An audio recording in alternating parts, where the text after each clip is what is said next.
Orang yang takut mati itu sudah mati sebelum mati. Makanya jangan pernah takut mati. Kematian itu bukan urusan kita. Kita tidak dilibatkan oleh Tuhan untuk menentukan cara mati kita. Dan kita tidak akan dikasih tahu oleh Tuhan di negeri mana kita akan mati. Wahai kekasih, sampaikan suara ini. Tangis rindu ingin seperti dirimu. Wahai kekasih, sampaikan sesal ini. Saya kira kalau saya persilahkan untuk Mas Muhammad Syarif di Kalimantan untuk masuk dalam pendalaman materi, dipersilahkan. Silakan Mas Syarif dari Kalimantan, Balikpapan tepatnya.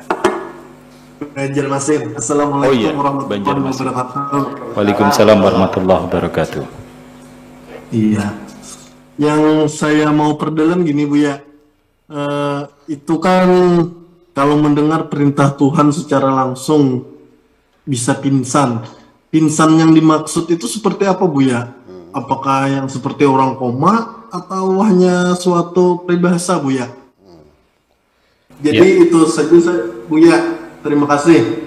Ya, terima kasih Mas Muhammad Syarif dari Banjarmasin, bukan Balikpapan ya. Iya, silakan Bu ya. Ya, jadi ya pingsannya itu ya pingsan dalam artian tidak sadar. Kalau dia sedang berdiri ya pasti terjatuh. Makanya falamma tajalla rabbuhu lil jabari dakka wa kharra Musa sa'iqa. Jadi Nabi Musa seperti disambar halilintar, jatuh tersungkur.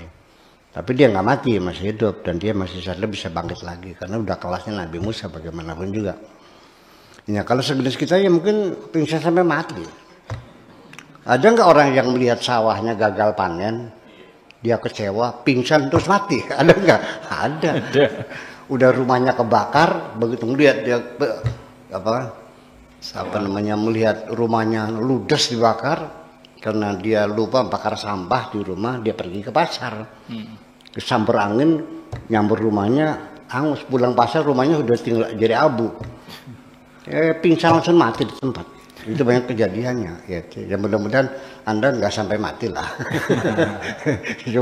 Jatuh tersungkur saja demikian gitu. Nah, artinya itu satu kesadaran bahwa sinyal kita masih lemah. Ya. Kitanya kabelnya ini kabel serabut yang kecil gitu. Mau mengalirkan arus listrik yang sekian ribu watt, itu meleleh. Kita ini kan meleleh gitu. Jangan dikira bahwa dari mulai dan memang di dalam diri kita sendiri juga ada potensi energi yang luar biasa ya. Diduga di dalam diri kita ini ada energi panas yang luar biasa. Ketika dia kebocoran, itu sama dengan bocornya pembangkit tenaga nuklir di Chernobyl. Ya, kita bisa meleleh dan kita menjadi abu. Sering didapati orang tiba-tiba jadi abu. Itu karena ya ruang pembangkit nuklir yang ada dalam diri kita ini kebocoran. Kita jadi ini. Jadi kita ketahui itu energi sesungguhnya. Begini ya. Kita ini selama ini menduga pengen ngerokok, tangan ngelodor, membuka kotak, bisa kan? Iya. Setelah itu ditaruh di mulut, bisa. Lalu ngambil korek, bisa. Terus menyalakan, bisa. Lalu menghisap rokok, bisa. Rokoknya menyala. Selama ini kita ngerasa bisa kan? Betul nggak?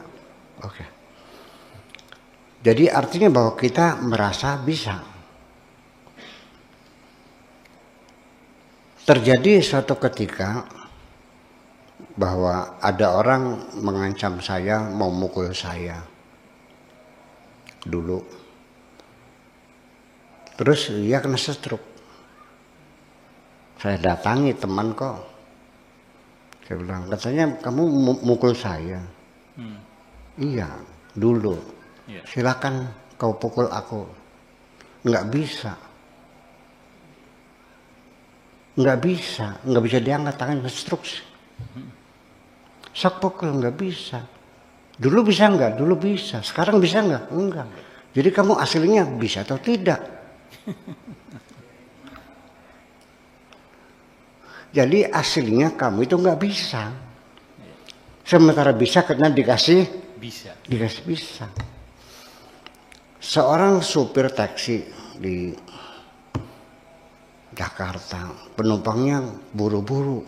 Bang, gas bang, oke, just diinjak, kecepatan 120. Lampu merah, pelan bang, pelan diinjak. Dan seterusnya. Sang supir itu merasa bisa mempercepat mobil, bisa memperlambat. Ketika bensinnya habis, bisa nggak?